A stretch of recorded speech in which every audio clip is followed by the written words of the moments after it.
They slapped handcuffs on me right in my own driveway while my neighbors peeked from behind their curtains, too frightened to intervene.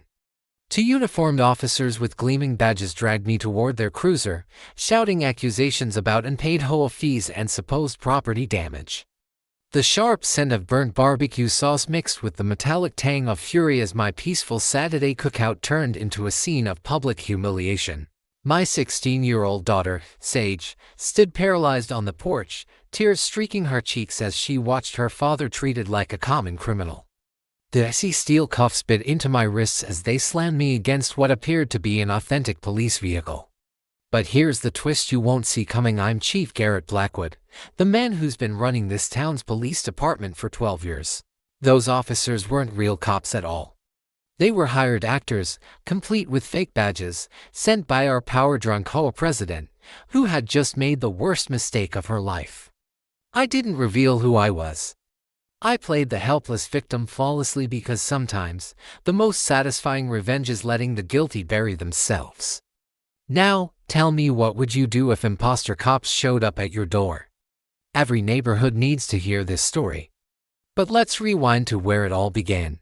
6 months earlier, I was still Chief Garrett Blackwood, a broken man seeking peace in Willowbrook Estates. One of those picture-perfect gated communities where even the fire hydrants seemed to have graduated. Charm school. I'd moved there after watching cancer slowly take my wife, Marina. Over 18 agonizing months, she died clutching real estate magazines, circling dream homes we'd never live in.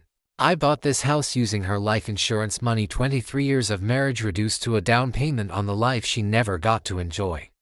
My only light left was our daughter, Sage, who stayed with me on weekends. We found solace in the garage, restoring a 1967 Mustang convertible that Marina once adored. The mix of motorway and Sage's vanilla perfume filled the air as classic rock echoed off the concrete, a brief escape from the feeling of drowning in grief. By day 3 in this supposed suburban paradise, I realized I'd moved straight into hell and hole run hell. Overnight, 3 violation notices appeared like curses. Grass too tall by 0.2 inches. Mailbox painted charcoal black instead of midnight black. Garbage cans visible for exactly 4 minutes after pickup. 4 minutes, I timed it. At first, I thought someone was pulling a prank on the new cop. They weren't. Welcome to Cordelia Pitton Hayes' empire of engineered misery. Imagine a woman who could make a funeral director seem cheerful. 52, silver hair wound into a bun tighter than her forced smile. And eyes like a shark's, cold and calculating. Her white Mercedes prowled the streets like a patrol car.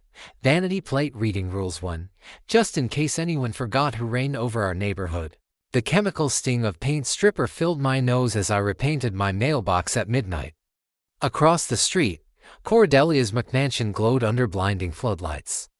Her Italian gravel driveway crunched under the boots of her landscaping crew as they toiled to maintain her illusion of perfection.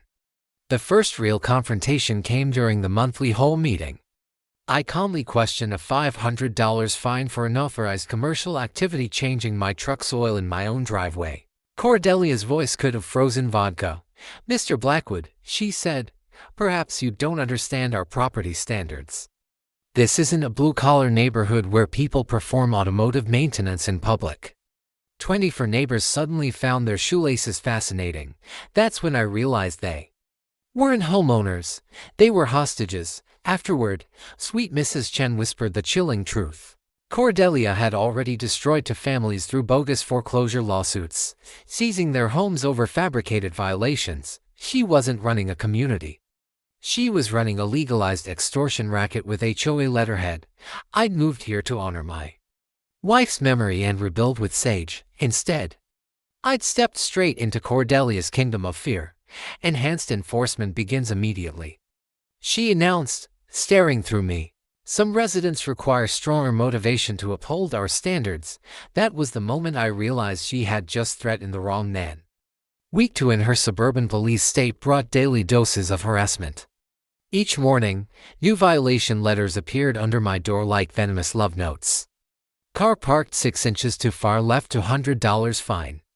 Porch bulb 60 watts instead of $4,300 fine. Garden hose coiled the wrong direction, $500 fine. And yes, I'm dead serious. The irony cut deep. I spent 12-hour shifts dealing with real crimes, robberies, assaults, broken lives. Then I'd come home to find fines on my personal truck for looking too working class for her perfect neighborhood. But the breaking point came one Tuesday morning. I was sipping coffee, watching Mrs. Chen tend her late husband's roses, when movement caught my eye. Golf carts, except not ordinary ones. These were modified, with amber lights flashing like patrol cruisers. Uniformed figures rode them, snapping photos of residents' homes with military precision. My instincts kicked in. This wasn't random oversight, it was surveillance. I grabbed my binoculars and watched as these fake enforcers documented every inch of property they could. Cordelia had created her own private police force, no badges, no training, no legal authority. Digging into state HO laws, I uncovered the real crime. Each violation carried a $75 processing fee. State law capped administrative costs at $25.50. Cordelia was overcharging residents by 300%, defrauding the entire neighborhood. That weekend, Sage joined me for our usual Mustang restoration. She noticed my tension as she held the flashlight steady. "Dad, why don't you just arrest her?" she asked. I smiled sadly. "Because the badge isn't for personal battles," I told her, but her question planted a seed. What if Cordelia was committing actual crimes? That thought changed everything. By Monday, my counteroffensive had begun. I filed complaints with the Attorney General, reported her illegal patrols to city regulators, and discovered her entire operation lacked insurance or legal authorization. The community began to stir. By Tuesday evening, Mrs. Chen approached me, trembling with fury. "Chief Blackwood," she whispered, eyes darting up and down the street. "It's time we stop being afraid. They billed me $2,000 in landscaping compliance fees for Harold's Memorial Garden," Mrs. Chen said, voice trembling. 40 years we've lived here, and now they want to tear out the roses my husband planted for our anniversary. That moment hit me like a sucker punch of realization. This wasn't just about power trips or petty control. Cordelia was deliberately preying on the weak. She targeted the elderly, grieving, and anyone too exhausted or afraid to fight back against her well-oiled intimidation machine. But my digging had started to rattle her. Her white Mercedes began appearing at the end of my driveway at random times, short reconnaissance missions that made my instincts prickle. She knew someone was undermining her empire, she just didn't know who. The tranquil soundtrack of suburban life shifted into something darker. The low hum of golf cart engines became the rhythm of dawn patrols. The soft flutter of paper slipping beneath doors turned into the chilling whisper of financial death sentences dressed up as official notices. One truth hardened in my mind like ice. Cordelia Piton Hayes was about to discover that some people can't be broken, especially when that person wears a real badge and has nothing left to lose but the memory of his wife's last dream. Cordelia's next strike came camouflaged as community improvement. In week 3, she dropped a financial bombshell. Every homeowner owed $1,500 in special assessment fees for emergency upgrades. No breakdowns, no contracts, no explanations, just a 30-day ultimatum: pay up or risk foreclosure. It was theft wrapped in bureaucracy. Funding renovations that existed only in Cordelia's imagination. Then came her cruelest attack. Yet, Thursday afternoon, after closing a real armed robbery case, the kind involving actual victims, I came home to find a cease and desist notice superglued to my garage door. Apparently, the car restoration project I shared with Sage violated residential use only restrictions. Cordelia's demand was crystal clear: remove all automotive equipment immediately or face a $5,000 fine for operating an unlicensed commercial garage. That garage wasn't just a workspace.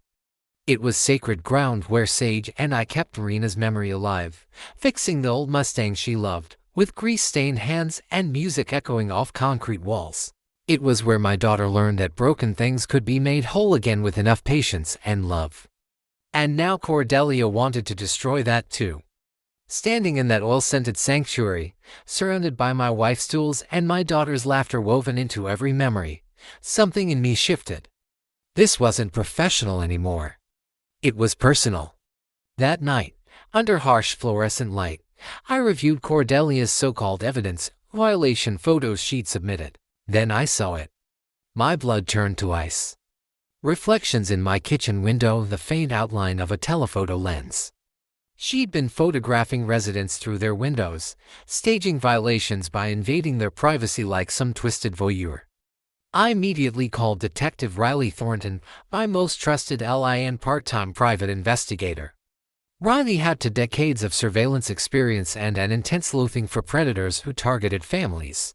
After reviewing my findings, his voice turned to gravel. "Chief, this isn't HOA enforcement. This is organized stalking wrapped in legal paperwork. She's crossing federal lines. Want me to help take her down?" With Riley on board, my quiet investigation turned into a professional sting operation. We installed discreet counter-surveillance gear around my home, using her own tactics against her. Within 48 hours, we had crystal-clear footage Cordelia with her telephoto camera, trespassing and taking photos through windows. Federal-level privacy violations that would make any prosecutor salivate. The real breakthrough came when we analyzed her patrols. Those golf cart enforcers were issuing citations on public roads, something only sworn officers can legally do. Every ticket they wrote wasn't just harassment, it was a felony, impersonating law enforcement. Word of my investigation spread quietly. Soon, neighbors began rallying behind me. Mrs. Chen introduced me to others who'd suffered under Cordelia's tyranny. There was Hank Morrison, a veteran fined for flying his American flag improperly. Apparently, patriotism clashed with Cordelia's design standards. And the Williams family of Jasper, Dakota, and their 3-year-old daughter fined $800 because her sidewalk chalk art was visible from the street. $800 for a rainbow drawn in innocence. Then came my own latest bill, $3,200 in accumulated penalties, payable in monthly installments or face immediate foreclosure. The house I'd bought with Marina's life insurance, the last tangible piece of our life together, was now on the line. That night, surrounded by the familiar sense of motorway and loss, I made the decision that would end this once and for all. Riley and I upgraded our surveillance to hidden, professional-grade cameras capturing every illegal act in stunning detail. Within a week, we struck gold. Footage of Cordelia's patrol entering private driveways, snooping through garage windows, photographing personal property, undeniable proof of trespassing and harassment. Felonies, airtight, and prosecutable. I quietly reached out to the district attorney's whole fraud division, people I'd worked with before. What they told me chilled me to the core. Cordelia's special assessments qualified as theft by deception under state law, since the funds weren't being used as advertised. Her entire operation skirted the edges of organized crime statutes. By then, the quiet mornings of our neighborhood had turned sinister. The first sound at sunrise wasn't birdsong, it was the mechanical click of Cordelia's camera shutter. She stalked us at dawn, capturing private moments as families made breakfast or packed for work. Every photo she took was another felony. Every illegal citation, more federal evidence. Every intrusion, another nail in her legal coffin. Cordelia thought she was tormenting a widowed cop broken by grief. She had no idea she was the one being hunted by someone who'd built unshakable cases his entire career. My loss hadn't weakened me, it had forged me into something far more dangerous, a patient, relentless man with nothing left to lose but the promise I'd made to my wife. By week 4, Cordelia finally realized she wasn't facing a grieving victim, she was up against an organized resistance. Her composure cracked, panic spilling like gasoline. She hired private investigators to dig up dirt on every homeowner who defied her, turning the neighborhood into a psychological war zone. Her petty tyranny had escalated into full-scale character assassination. The official notice arrived by certified mail, a legal death sentence in an envelope.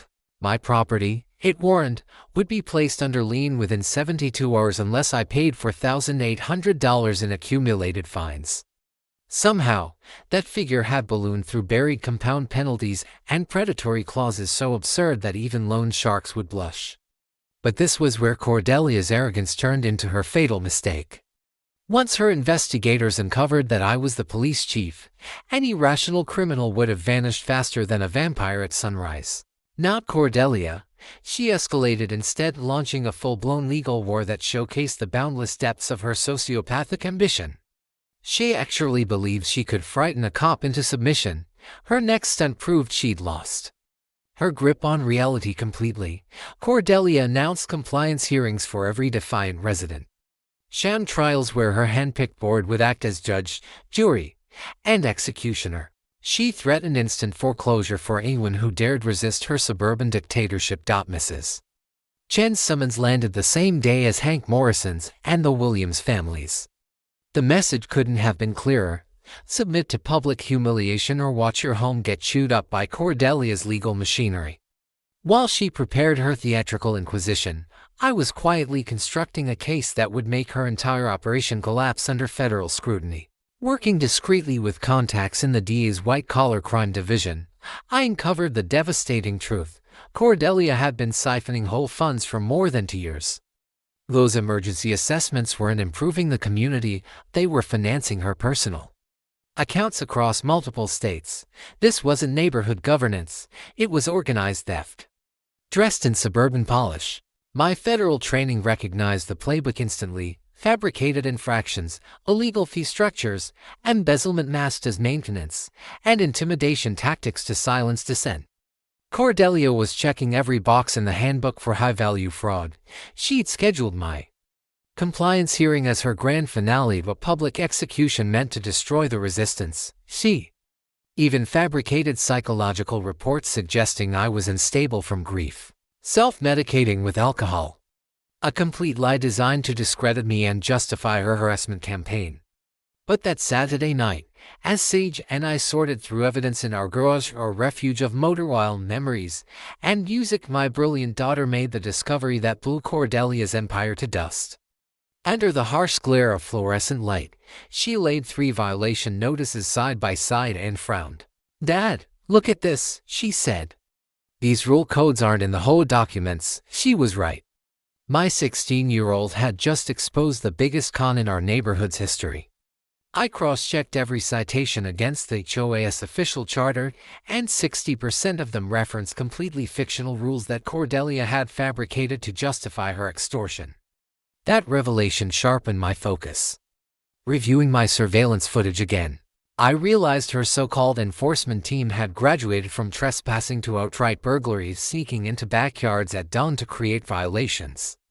The sound of squeaking gates had replaced birdsong in our mornings. The soundtrack of a community under siege. Then came the most explosive discovery yet: digging into the state's corporate filings. I found that Cordelia had never legally registered her board elections. Her entire position of authority was a sham. Every fine, every citation, every threat, all completely illegitimate. She was nothing more than a suburban scam artist who tricked 200 homeowners into believing she had power that never legally existed. I began quietly sharing evidence with neighboring police departments, comparing notes. What surfaced confirmed everything: identical fraud cases across 3 counties, all using the same formula. Fake violations, inflated fees, stolen funds, and weaponized fear. This wasn't local corruption anymore. It was an organized criminal network operating across state lines, and it was about to implode. My nights at the station became war councils. The acrid scent of burnt coffee mixed with the grim satisfaction of assembling prosecution binders thicker than textbooks. Each document added weight to the evidence pile that would one day crush her in court. The woman who had tried to steal my wife's last dream was about to meet something far worse than her HOA hearings: a police chief who built airtight cases for a living. Cordelia Pedon Hayes had declared war on the wrong family. And she was about to learn that some people fight back not with threats, but with indictments.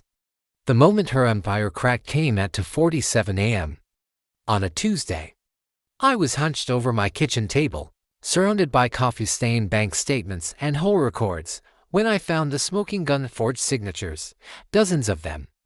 2 years' worth of falsified documents spread across multiple banks and jurisdictions. This wasn't mere embezzlement, it was systemic document fraud stretching across states. Paper trail.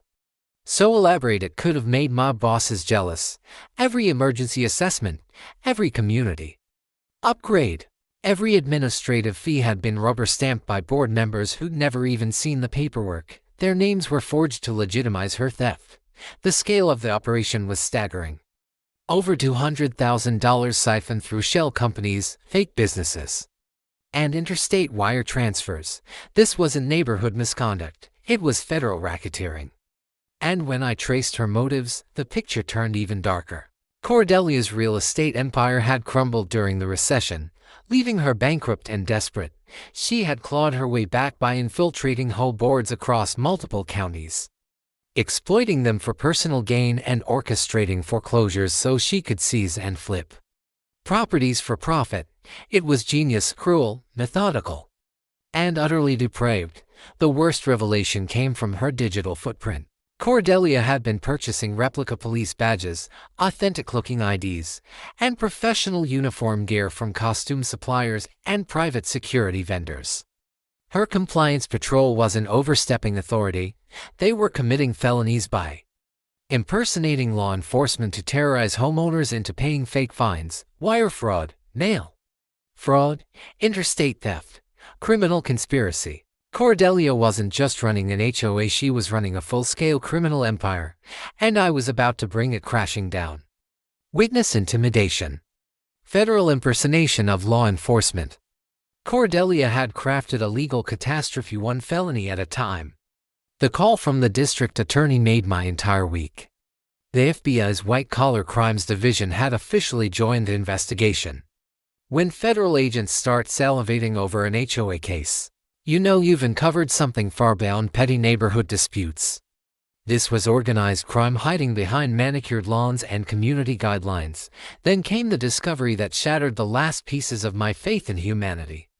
A deep dive into property records revealed that 12 families had lost their homes because of Cordelia's document fraud over the past 3 years.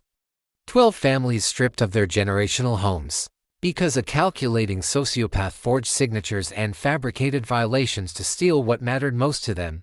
Suddenly, Mrs. Chen's $2,000 landscape compliance fine made perfect sense. It wasn't random harassment, it was strategic. A targeted campaign meant to force foreclosure so Cordelia could seize and resell properties for profit. The garden where Mrs. Chen's late husband had lovingly planted anniversary roses wasn't a violation. It was just another line item in Cordelia's profit machine. That evening, the around Mrs. Chen's porch carried the sweet scent of honeysuckle. The roses Harold had planted swayed softly in the fading light. She looked at me, her tone changing from neighborly calm to sharp, professional precision. "Chief Blackwood," she said, "there's something you need to know. I'm not just a retired teacher. I spent 30 years as a federal prosecutor specializing in white-collar crime. And I've been documenting Cordelia's operation for 8 months. The case file I've compiled would make my former FBI colleagues cry tears of joy. The shift in power was instant and absolute. I wasn't just a grieving widower defending his family's peace anymore. I was the lead investigator in a federal criminal case, backed by a former prosecutor who knew every statute, loophole, and legal weapon necessary to dismantle Cordelia's empire. Mrs. Chen's legal expertise, combined with my investigative training and evidence collection, formed something Cordelia had never encountered before: skilled opposition capable of using the full force of federal justice against her.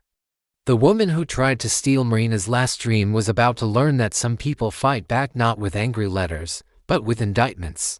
Within 48 hours, my garage, the same place where Sage and I rebuilt Marina's beloved Mustang, became a command center for dismantling Cordelia's criminal enterprise. Evidence boards covered the concrete walls, tangled with photographs, flowcharts, and arrows tracing stolen money like a web of deceit. Legal precedents were stacked with surgical precision, the familiar scent of motor oil mixed with the bitterness of burnt coffee. As Mrs. Chen and I worked 18-hour days assembling a prosecution file that would make federal attorneys weep with gratitude. Our team came together like veterans answering a call to arms. Mrs. Chen brought her 30 years of prosecutorial experience and encyclopedic knowledge of federal financial crime laws. Detective Riley Thornton supplied the surveillance expertise and a personal vendetta against criminals who preyed on families. Hank Morrison, our neighborhood veteran, coordinated community resistance with the tactical precision he'd honed into overseas deployments. County Dow investigator Marcus Webb, a specialist in financial crimes, had already been tracking whole fraud rings across multiple jurisdictions. The trap we set was a masterpiece of simplicity and precision. We decided to let Cordelia escalate to carry out her fake arrest operation while being secretly monitored by real federal law enforcement. We would capture her committing felony after felony, all on professional surveillance equipment. The footage would obliterate her in any courtroom from here to Washington. D.C. Our nights were consumed by preparation. High-grade recording devices were carefully hidden throughout my property. FBI agents from the White-Collar Division coordinated the operation from and marked vehicles, giddy over evidence files that read like a best-selling crime thriller. Search warrants sat ready, primed for simultaneous execution on Cordelia's homes, offices, and bank accounts across 3 states. Mrs. Chen's federal connections proved invaluable. Over cartons of Chinese takeout, she outlined prosecution strategies designed not just to convict Cordelia, but to ensure the maximum prison sentence. Federal charges are beautiful, she said with the confidence of someone who'd sent dozens of white-collar criminals to prison. With this many violations, Cordelia can't plea bargain her way out. She's built herself a legal death sentence, but our mission extended beyond punishing Cordelia. We were determined to repair the damage she'd caused. Pro bono lawyers volunteered to help victims fight fraudulent foreclosures and recover stolen money. My department's community outreach program quietly established a victim assistance fund to cover legal costs for residents who couldn't afford justice. Then Mrs. Chen unearthed another devastating layer: insurance fraud. Cordelia had been filing false insurance claims for multiple HOA letters, inventing damages, collecting payouts, and pocketing the money. The discovery added mandatory minimums that guaranteed she'd never see freedom again. Over the years, I'd learned that HOA governing documents are public records in most states, meaning residents always have the right to access them before buying a home. That fact would prove critical, because using the U.S. Postal Service for fraudulent HOA violations instantly escalates local misconduct into federal mail fraud. And impersonating law enforcement. That's a felony in all 50 states, one with no plea deals or downgrade options. Our evidence preservation process looked like a federal task force in full swing. Every fake badge Cordelia had purchased was traced through online orders and payment records. Every forged signature went under the scrutiny of expert forensic analysts who testified in federal courts. Every stolen dollar was followed through a forensic accounting trail that could make Treasury investigators jealous. Timing was everything.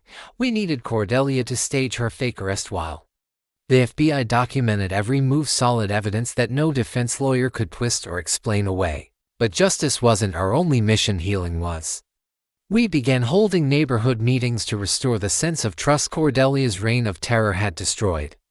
Plans were even made for a community block party once justice was served, a celebration to replace the fear that had haunted our streets. During those long nights, surrounded by files, photographs, and evidence that would seal Cordelia's fate, my purpose crystallized. Wasn't just about defending my home or protecting my daughter's memories. It was about honoring Marina's belief that good people must never bow to evil, no matter how powerful, clever, or legally disguised that evil may be. The Garage Workshop that Marina once dreamed would host weekend projects with Sage had transformed into the command center where her husband planned the downfall of a criminal mastermind, a woman who had preyed on vulnerable families through calculated, organized theft.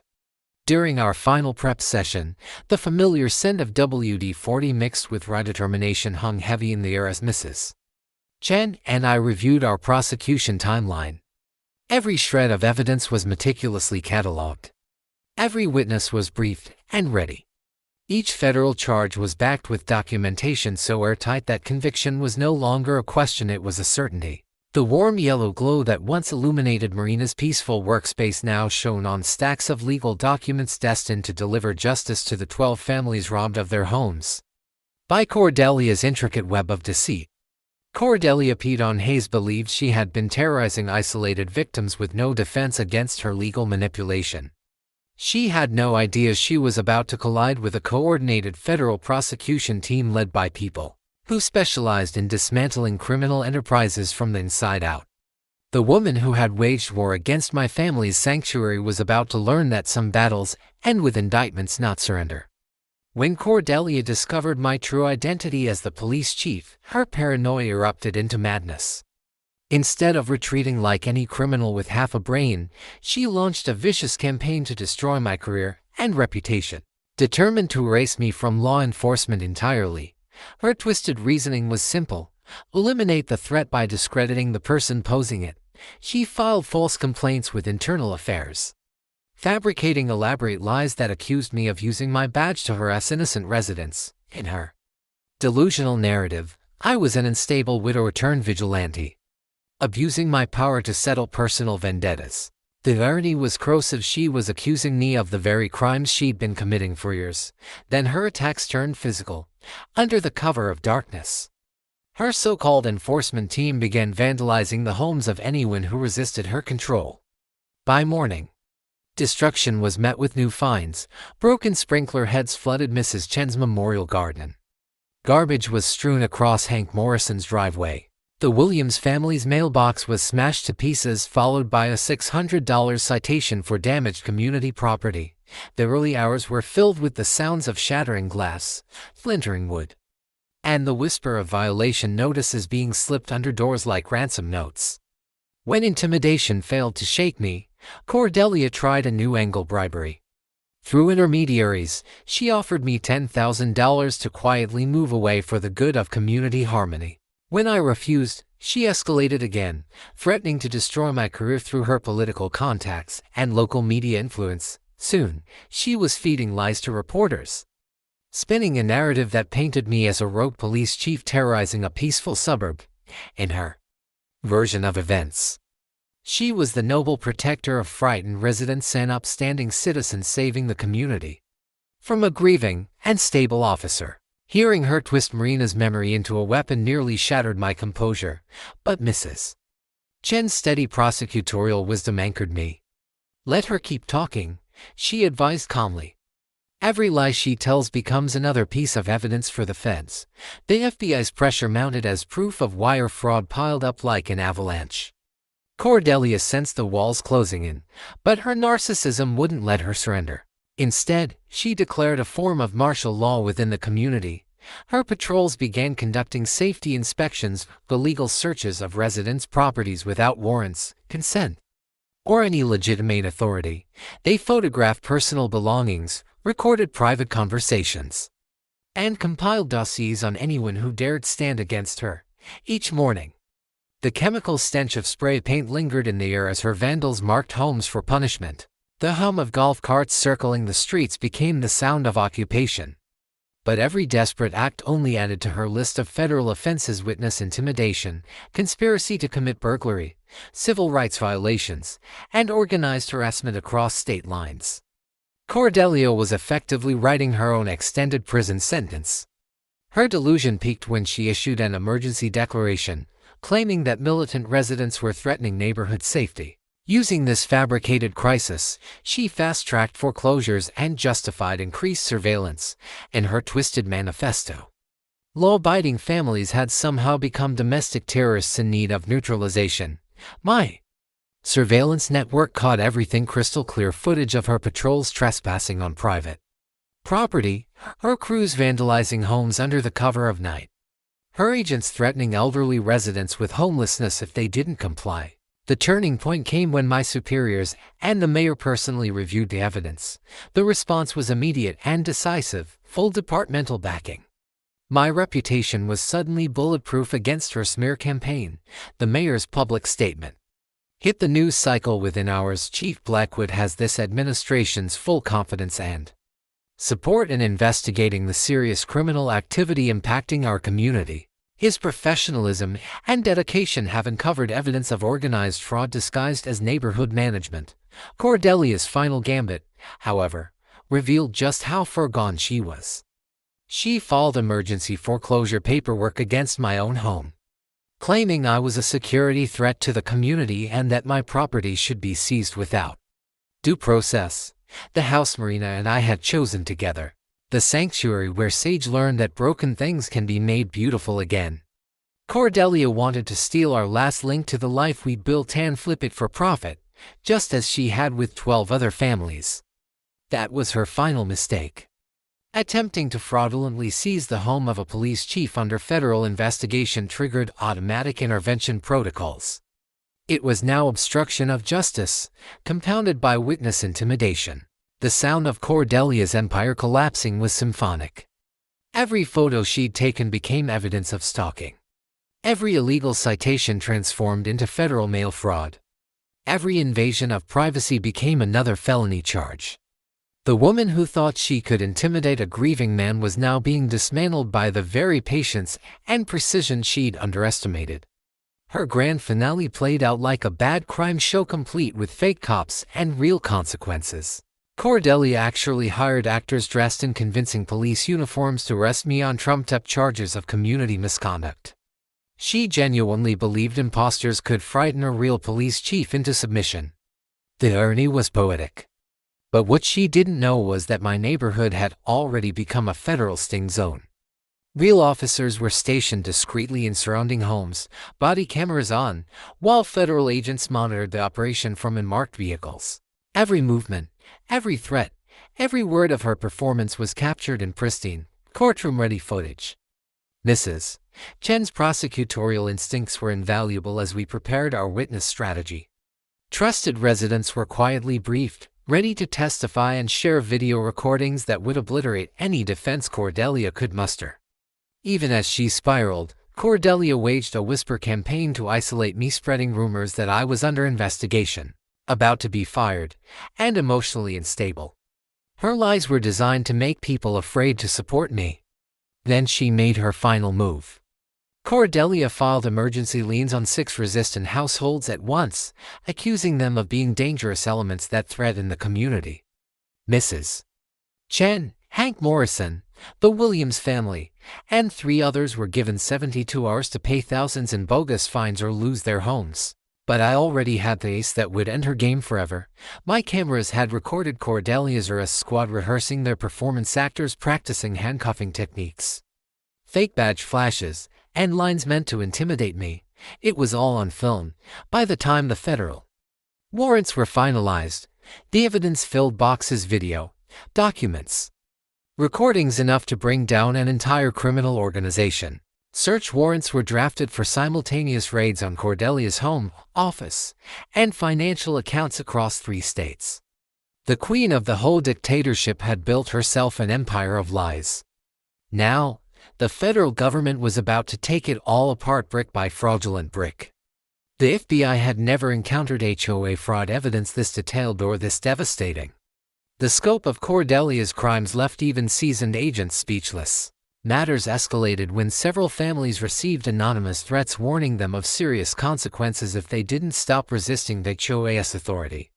These were unmistakable acts of witness intimidation, felonies that carried extra prison time and invoked federal civil rights violation statutes.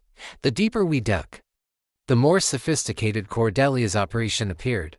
The investigation uncovered a labyrinth of shell corporations, fake business registrations, bank accounts spread across state lines, and a trail of interstate wire transfers, all painting a portrait of a criminal mind fluent in organized financial deception. It wasn't just local corruption anymore, it was federal racketeering territory. My own professional redemption came soon after. The State Police Internal Affairs Unit completed its inquiry into Cordelia's false complaints against me. Their conclusion: total exoneration. Not only was I cleared of every allegation, but the investigators commended my integrity and professionalism in handling a complex criminal case while maintaining absolute ethical discipline. The timing couldn't have been more perfect. Everything was set to converge that weekend: Sage's visit, the final act of our operation, and the moment justice would arrive for the entire community. She'd get to see her father's name cleared and her neighborhood freed from years of tyranny. That Friday evening, the familiar blend of honeysuckle and motor oil drifted through the garage as Sage and I worked on the Mustang's engine. our hands moving in rhythm like they used to when Marina was alive. She had no idea that federal agents were quietly positioned all around us, backup units stationed nearby, and surveillance teams monitoring every approach. Justice was finally ready to be served. "Dad, you seem different," Sage said softly, tightening a bolt with careful precision. "Like yourself again." She was right. Fighting back, pursuing justice had done more for my healing than I ever thought possible. Defending our community had become the purest way to honor Marina's belief that good people must never yield to evil, no matter how polished or legally disguised it may appear. The cool weight of real handcuffs rested in my pocket as backup gear, and the air itself vibrated with anticipation. The low hum of unmarked FBI vehicles echoed faintly, a prelude to the coming storm. Tomorrow morning would bring Cordelia's fake arrest and her very real one. The woman who had preyed on vulnerable families for years was about to learn that some battles end not with fear or submission, but with federal prosecutors and evidence so overwhelming that even the best defense lawyer wouldn't dare object. Cordelia Pedon Hayes had chosen the wrong neighborhood, the wrong family, and the wrong man to cross. Saturday dawned with the kind of perfect weather meant for backyard barbecues. Sage and I stood by the grill, burgers sizzling, her laughter mingling with the sound of the radio. Then, as scripted, two uniformed officers walked briskly up the driveway. Chief Garrett Blackwood, one of them, announced, the lead actor wearing what appeared to be authentic sergeant stripes. His partner carried a folder of counterfeit warrants and a pair of cheap plastic cuffs. "You need to come with us immediately." Their performance was convincing enough to fool any civilian. They accused me of HOA violations, property destruction, and abusing police authority to intimidate residents. I raised my hands calmly, playing my role. "There must be some mistake," I said evenly. "I'm just enjoying a cookout with my daughter." Sage froze beside the grill, spatula trembling in her hand. The fear in her eyes almost broke my composure. "No mistake, sir," the actor replied. "You're coming with us now." "Perfect, as planned." Neighborhood curtains lifted and doors opened. Residents emerged from their homes, phones recording every second. Mrs. Chen live streamed from her porch, narrating the scene as the officers produced their plastic cuffs and slapped them onto my wrists with mock authority. "Dad," Sage cried out, her voice shaking. "This is insane." That was my cue. I brushed my ear, pretending to adjust a hearing aid the signal. In an instant, the quiet suburban street exploded into controlled chaos. Detective Riley Thornton appeared from behind a parked SUV, gun drawn, badge gleaming. "Police." Nobody moved. Within seconds, real officers emerged from their concealment points, surrounding the imposters, weapons trained, body cameras rolling. The fake cops froze, eyes wide. Then, like a scene straight out of Poetic Justice, Cordelia's white Mercedes screeched into the driveway. She'd come to witness my humiliation only to drive into her own downfall. FBI agent Sarah Martinez stepped forward, credentials glinting in the sunlight. Her voice was calm, clear, and final. "Cordelia Pedon Hayes, you are under arrest for federal wire fraud, conspiracy to commit theft, impersonation of law enforcement officers, and organized financial crimes." The look on Cordelia's face was priceless, pure disbelief collapsing into panic. "Wait, this is just a misunderstanding," she sputtered. "This is a neighborhood issue. You have the right to remain silent," I said, pulling my real badge from my pocket and showing it to the crowd. "I'm Chief Garrett Blackwood, and you've just committed multiple federal felonies in front of more law enforcement than you can count." The neighborhood erupted in cheers. It sounded like fireworks, and freedom rolled into one. People poured out of their homes, shouting, clapping, some even crying. Mrs. Chen lifted her phone higher, broadcasting the moment live. Someone popped a champagne cork. "This can't be happening," Cordelia whispered as agents snapped real cuffs onto her wrists. "I run this community. I have authority here." "Actually, Mrs. Chen called from her porch, voice cutting through the noise like a gavel strike, "you never filed valid elections. Your authority never legally existed." Local news crews arrived right on schedule, capturing every second Cordelia's arrest, the crowd's celebration, the end of her empire. The footage would dominate headlines and social media for weeks. Federal search warrants were executed across 3 states that same day.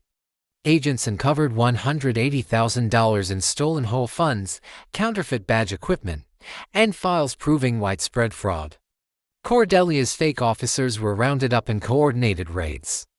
But the moment that meant the most came when Sage threw her arms around me, tears of pride streaming down her face.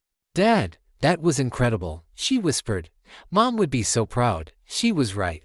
Marina's faith in justice had guided every step, every patient, methodical move toward this moment.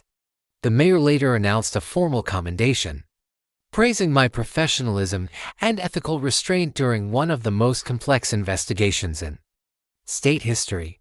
The impromptu block party that followed felt like Liberation Day.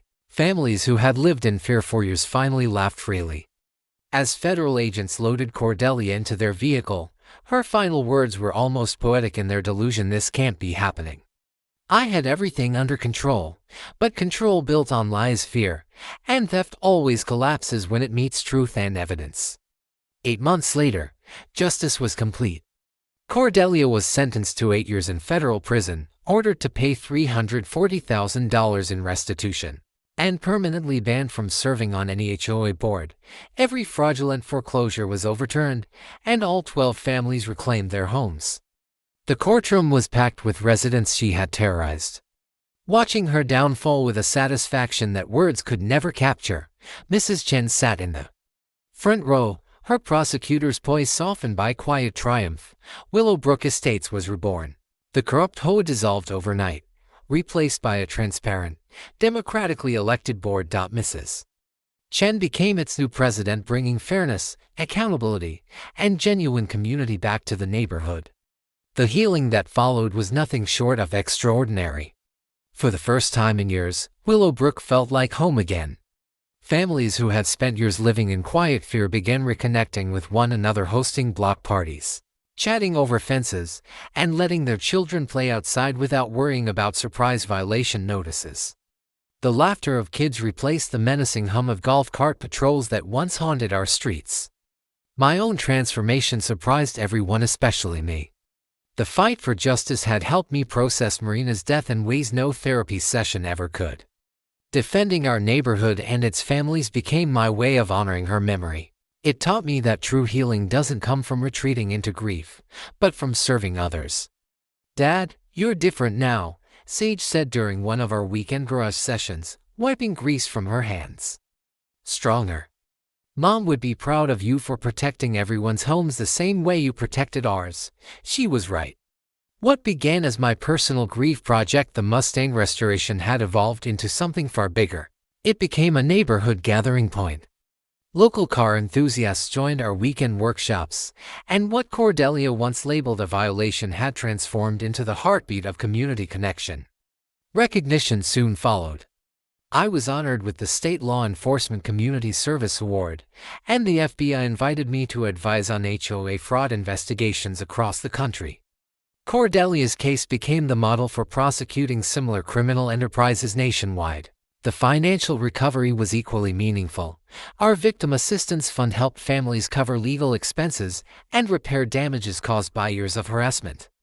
Many residents even attended financial counseling programs to learn how to recognize and avoid organized fraud schemes in the future. But the greatest change came through education, partnering with the State Attorney General's office.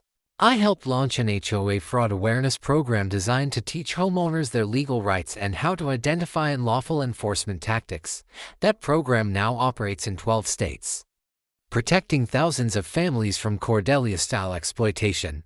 Our community also founded an annual Community Protection Day, a free event offering legal clinics, safety workshops, and whole rights education.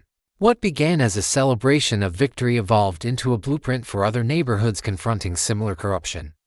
We used a portion of the recovered HOA funds to create the Marina Blackwood Memorial Scholarship, supporting students studying criminal justice with a focus on community protection. It was the perfect tribute to Marina's legacy, ensuring that her belief in standing up to injustice would inspire future generations. The lessons I'd learned through this ordeal became valuable for every homeowner I met. Always request detailed financial audits and whole meeting minutes before purchasing property. Research your state-specific laws about HOA fees and enforcement procedures. Most importantly, document everything and never face HOA disputes alone. A united community will always be stronger than a single voice. Within months, 3 other states contacted me to assist in investigating copycat HOA fraud rings. Using the strategies we developed during Cordelia's case, federal authorities began dismantling similar criminal networks across the country. Yet the most profound victory wasn't legal, it was personal. This experience showed me that protecting others was Marina's final gift to me. She had given me purpose beyond sorrow and meaning beyond loss. Her dream of a peaceful home didn't die with her, it evolved into a living legacy, a community where families truly felt safe. Exactly 1 year later, that transformation came full circle. At our first Community Protection Day, the sunset painted the sky in soft gold and rose as families gathered for food, music, and laughter. Sage stood proudly beside the restored Mustang, teaching neighborhood kids how engines worked. Mrs. Chen offered free legal tips between sips of lemonade, her laughter ringing across the lawn. Hank Morrison's American flag waved from his perfectly maintained porch, not as a code violation, but as a proud symbol of freedom from tyranny. The air was filled with the scent of barbecue, honeysuckle, and Harold's blooming roses from Mrs. Chen's memorial garden. The sound of children's laughter filled the spaces where fear had once lived. Porch lights glowed warmly without anyone measuring wattage or compliance. Gravel crunched under the feet of neighbors walking freely through streets that finally belonged to them again. The most powerful moment came when a young couple new to the neighborhood asked what had made our community so safe and close. We told them the truth.